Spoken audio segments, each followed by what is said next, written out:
नमस्कार, मैं अजहर और आप देख रहे हैं जन अधिकार न्यूज़। आज हम यहाँ पे आए हैं वंशिका वेलफेयर सोसाइटी के ओनर वंशिका जी से मुलाकात करने। काफ़ी चर्चाएं सुनी हैं इनकी, आज इनसे मुलाकात हुई है। हम इनसे इनके बारे में, इनकी जीवनी के बारे में जानते हैं। मैम, आपकी जीवनी के बारे में बताएं कि आप इस संस्था को बनाने का ख्याल आपको कैसे आया? सर, सबसे पहले तो मैं आपको ये बताना चाहूँगी, myself Pooja Makkar, my daughter name is Vanshika. मेरी बिटिया का नाम वंशिका है। I am not Vanshika, myself Pooja Makkar. मेरे नाम से वंशिका मेरी डॉटर है, उसके नाम से चलता है Vanshika arts education and welfare society. Basically 3 elements in are NGO: arts, education and welfare. देखिए, लाइफ में जो समाज सेवा का जज्बा होता है, कुछ ना कुछ अलग करने का जज्बा होता है, वो अपने खून में होता है कि हम किस तरह से समाज सेवा करें। और मेरे लिए समाज सेवा करना बहुत इम्पॉर्टेंट है। अगर हम दूसरों के लिए कुछ करते हैं तो बहुत ज़्यादा सेटिस्फेक्शन मिलता है। मैंने जब स्टार्ट किया था, मैं स्क्रिप्ट राइटर हूँ और कुछ बच्चों को प्लेज़ वगैरह सिखाया करती थी। 2006 में मेरा ये कार्य करना स्टार्ट हुआ था। 2006 में हम जब घर से बाहर निकले तो इतनी कठिनाइयाँ आई कि डेली हमारे आंसू रवा होते थे, इसके अलावा कुछ नहीं होता था। बिकॉज़ हमेशा हर किसी से नेगेटिव, मैम आप ये नहीं कर पाएंगी, मैम आप ये क्या कर रही हैं, ऐसा आप कर ही नहीं पाएंगी, मैम ऐसा कर ही नहीं सकते, बहुत मुश्किल है एक जगह बहुत सारी टीम को इकट्ठा करना, एक कॉल पे 200-400 जनों का इकट्ठा होना। आई नो बहुत मुश्किल है, लेकिन जब किसी के हौसले बुलंद होते हैं तो ये आदमी ही, मर्द ही नहीं, आज औरत भी सब कुछ कर सकती है। तो एक उसी उद्देश्य को पूर्ण करने के लिए मैंने सबसे स्टार्टिंग थैलेसीमिया बच्चों से स्टार्ट किया। थैलेसीमिया एक ऐसी डिजीज़ होती है जिसमें हर 15 से 20 दिन में ब्लड ट्रांसफ्यूजन होता है और उनकी एसेंशियल नीड ही ब्लड होती है। तो मैं एक अवेयरनेस कराना चाहती थी जनता को कि थैलेसीमिया क्या है। लोग कैंसर के लिए काम करते हैं, स्लम्स बच्चों के लिए काम करते हैं, लेकिन थैलेसीमिया के लिए कोई काम नहीं कर रहा था। तो एक ये मेरे लिए बहुत बड़ा चैलेंज था। तो थैलेसीमिया बच्चों के बीच में रही, जाना कि व्हाट इज़ थैलेसीमिया, उनको हर 15 से 20 दिन में ब्लड ट्रांसफ्यूजन होता है, कैसे होता है। हमने धीरे धीरे ब्लड कैंप लगाए क्योंकि उनको सबसे ज़्यादा खून की ज़रूरत होती है और खून के साथ साथ हमारे प्यार की भी ज़रूरत है। हमारा प्यार हम उनको सहयोग कैसे दे सकते हैं कि वो बच्चे ज़िंदगी की दौड़ में बहुत कुछ कर सकते हैं। बस उनको ये एहसास कराने के लिए धीरे धीरे उनको प्ले कराए।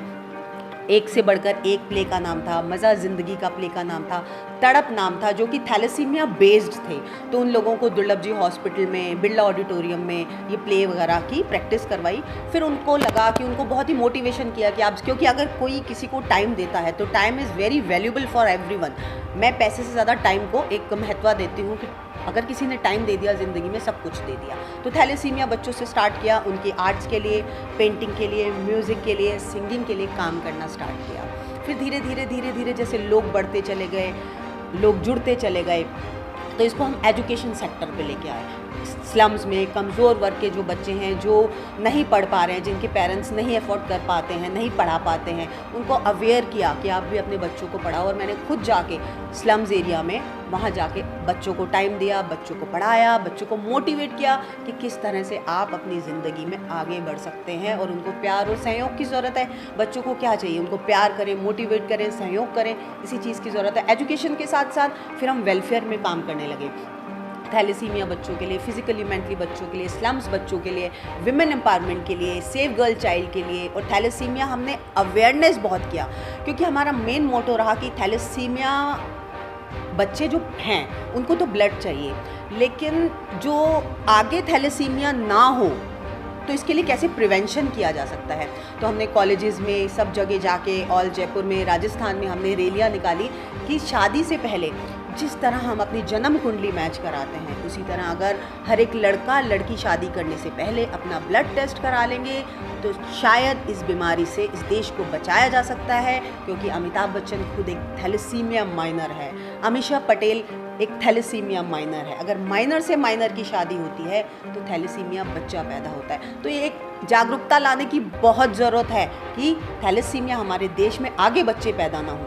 हज़ारों बच्चे पैदा होते हैं और हज़ारों बच्चे कब चले जाते हैं, तो इस चीज़ का भी सबको ध्यान देना चाहिए। राखी और बकरीद पे आपको संदेश देना चाहती है जनता को? देखिए, राखी की जहाँ तक आपने बात की, आई हैव नो ब्रदर, मेरा भाई था लेकिन अब वो इस दुनिया में नहीं है। 2013 में उसका एक्सीडेंट हो गया था। मेरे ब्रदर की जैसे ही डेथ हुई उसके जस्ट आधे घंटे बाद मेरे फादर को अटैक आ गया था, फादर की भी डेथ हो गई। फिर उसके 20 दिन बाद मेरे फादर इन लॉ की डेथ हो गई, ससुर जी की डेथ हो गई। तो लाइफ में यही सीखा कि आज मेरा ब्रदर नहीं है।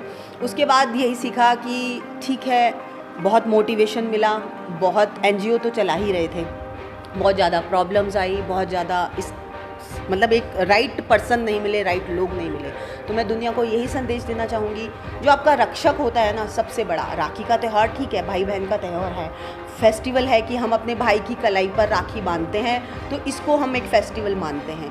बहुत से भाई हैं कितनी दूर रहते हैं, आउट ऑफ इंडिया रहते हैं, लेकिन आज इतनी टेक्नोलॉजी चेंज हो गई है कि हम वीडियो कॉलिंग करके उनसे ब्लेसिंग्स ले सकते हैं। तो मेरे मायने में राखी वही है, क्योंकि मेरा भाई नहीं है तो सबसे पहले मैं अपने गुरुजी को मानती हूँ, उन्हीं को राखी बांधती हूँ। और जो बच्चे जिनकी वजह से आज मैं हूँ, जिनकी वजह से आज मैं काम कर रही हूँ, चाहे वो थैलेसीमिया बच्चे हों, चाहे वो स्लम्स के बच्चे हों, चाहे वो लड़का हो, चाहे वो लड़की हो, मैं उनकी कलाई पे राखी बांधती हूँ, उनको मिठाई खिलाती हूँ, उनके साथ ये फेस्टिवल मनाती हूँ। तो मुझे बहुत अच्छा लगता है, बिकॉज़ वो मुझे ब्लेसिंग देते हैं। जो आपका सबसे बड़ा रक्षक होता है ना, वही आपका राखी का त्यौहार होता है। तो मैं जनता से हाथ जोड़ कर अपील करना चाहूँगी कि कोविड-19 में ठीक है, भाई बहन एक दूसरे से नहीं मिल पा रहे, लोग एक जगह इकट्ठे नहीं हो पाएंगे, लेकिन घबराएं नहीं, पॉजिटिव रहें, हमेशा पॉजिटिव रहें। अगर पॉजिटिव रहेंगे तभी हम आगे बढ़ सकते हैं। दुनिया में बहुत मुश्किलें आती हैं, कठिनाइयाँ आती हैं, लेकिन जीना इसी का नाम है कि हम ऑलवेज़ मुस्कुराते रहें और दूसरों के चेहरे पर भी मुस्कान लाएं। आपके भाई दूर हैं तो कोई बात नहीं, उनको आप वीडियो कॉलिंग करके प्यार से उनकी भावना को समझकर उनको राखी बांधिए, उनको उनके नाम से मुंह मीठा कराइए, भगवान जी को मुंह मीठा कराइए।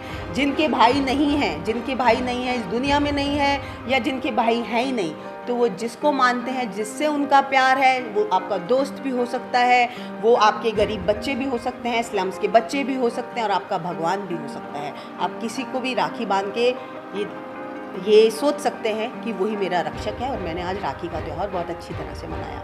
Thank you very much. Ma'am, आप इनसे मिलने आई हैं, इनके बारे में कुछ विचार रखे हैं? हाँ, मैं उनको कभी जानती नहीं थी, पूजा माकर जी को। आज फर्स्ट टाइम मैं मिलने आ रही हूँ। मैं Meeta Mahapatra all India human rights की प्रेसिडेंट हूँ, जयपुर वुमेन सेल की। तो उनके बारे में बहुत फीडबैक लेने के बाद फिर हमारी ऑर्गेनाइजेशन उनकी चुनी, उनका नाम, उनको अवार्ड मिलने ही चाहिए। वो पैंडेमिक के टाइप उन्होंने जो भी काम किया, चाहे गरीब बच्चों के लिए जो भी उन्होंने कहा, तो he is doing great job. मैं आगे जाके वही कहूँगी, वो करते रहिए, आगे मोटिवेट करते रहिए, एंड बस। राखी के लिए आप कोई संदेश देना चाहेंगे? राखी के लिए मैं वही बोलूँगी, जो भी मैम ने कहा, जो राखी जो भी भाई जिनके दूर है, आजकल जैसे पैंडेमिक के टाइम कोई राखी के लिए एक्सेप्ट नहीं करते लेना पेन, तो जिनके भाई दूर है, जो भी है, आप घर में जाके उनकी दुआ कीजिए। उनके लिए राखी आप बाई फ़ोन, बाई भी फॉरवर्ड भी कर सकते हैं।